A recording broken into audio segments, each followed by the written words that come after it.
आज हम बात करेंगे उस पल की जब एक नार्सिसिस्ट का साम्राज्य पूरी तरह से ढह जाता है।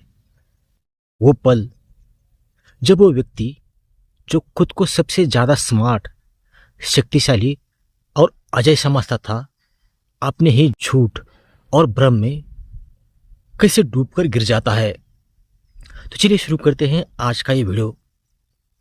वैसे तो नार्सिसिस्ट का डाउनफॉल अचानक नहीं होता।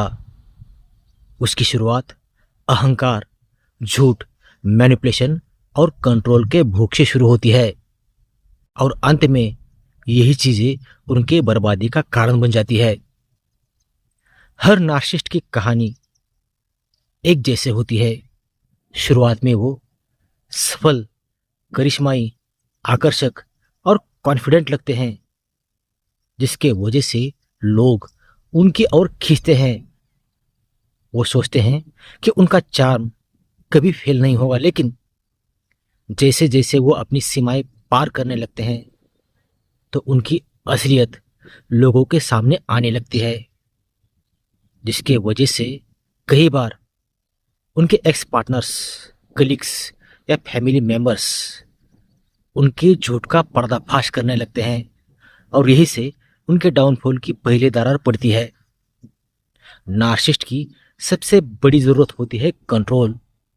जब कोई व्यक्ति उनके कंट्रोल से बाहर निकलता है तब वो पैनिक हो जाते हैं।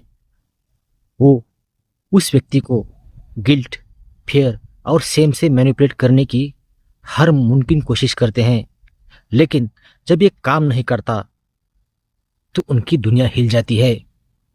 धीरे धीरे उनके सारे मुखौटे अपने आप गिरने लगते हैं। लोग उनके डबल स्टैंडर्ड, लाइज और इमोशनल अब्यूज पहचानने लगते हैं। अब वो वही चीज झेलने लगते हैं जो उन्होंने दूसरों को दी थी, जैसे इग्नोर, ह्यूमिलेशन या रिजेक्शन। वो खुद ही अपने जाल में फंस जाते हैं, क्योंकि उन्होंने जो रिश्ते बनाए वो कभी रियल नहीं थे। अब आता है वो स्टेज जिसे कहते हैं नार्सिसिस्टिक कोलैप्स। यह वो वक्त होता है जब नार्सिसिस्ट अंदर से टूटने लगता है, क्योंकि उनकी दुनिया टोटल इल्यूजन पर बनी होती है और अब वो इल्यूजन खत्म हो रहा होता है। वो बाहर से स्ट्रांग दिखने की जरूर कोशिश करते हैं, लेकिन अंदर से डर, गुस्सा, जलन और शर्म से ये लोग भर जाते हैं। अब उन्हें किसी पर भरोसा नहीं रहता, यहाँ तक कि खुद पर भी नहीं। जो कुछ उन्होंने दूसरे के साथ किया था वो किसी न किसी रूप में अब वापस आने लगता है। वो अकेले पड़ जाते हैं, लोग उनसे दूरी बनाने लगते हैं और धीरे धीरे उनकी पावर खत्म होने लगती है। यूनिवर्स हमेशा बैलेंस करता है।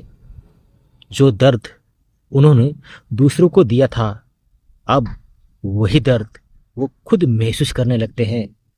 नार्सिसिस्ट के लिए सबसे बड़ा झटका होता है उनकी पब्लिक इमेज का गिरना। जब लोग उन्हें पहचानने लगते हैं, उनकी बनाई हुई परफेक्ट इमेज तब चकनाचूर हो जाती है। वो अंदर से घबरा जाते हैं, क्योंकि उनकी पहचान झूठ पर टिकी होती है। डाउनफॉल के बाद नार्सिसिस्ट के सामने दो रास्ते होते हैं। या तो फिर से वही साइकिल दोहराते रहे, ब्लेम, मैनिपुलेशन और ईगो के साथ, या फिर अपनी गलती को स्वीकार करके इनर हीलिंग शुरू करे। लेकिन दुर्भाग्य से ज्यादातर नार्सिसिस्ट पहले वाला ही रास्ता चुनते हैं, क्योंकि एक्सेप्टेंस उनके लिए सबसे कठिन चीज होती है। उन्हें अपने फॉल्ट्स का सामना करना पसंद नहीं होता, पर कुछ रेयर केस में जब उनका ईगो पूरी तरह से टूट जाता है तो वो धीरे धीरे में आत्म जागरूकता की ओर बढ़ने लगते हैं। वो समझने लगते हैं कि सच्ची ताकत दूसरों को गिराने में नहीं, बल्कि खुद को समझने और बदलने में है।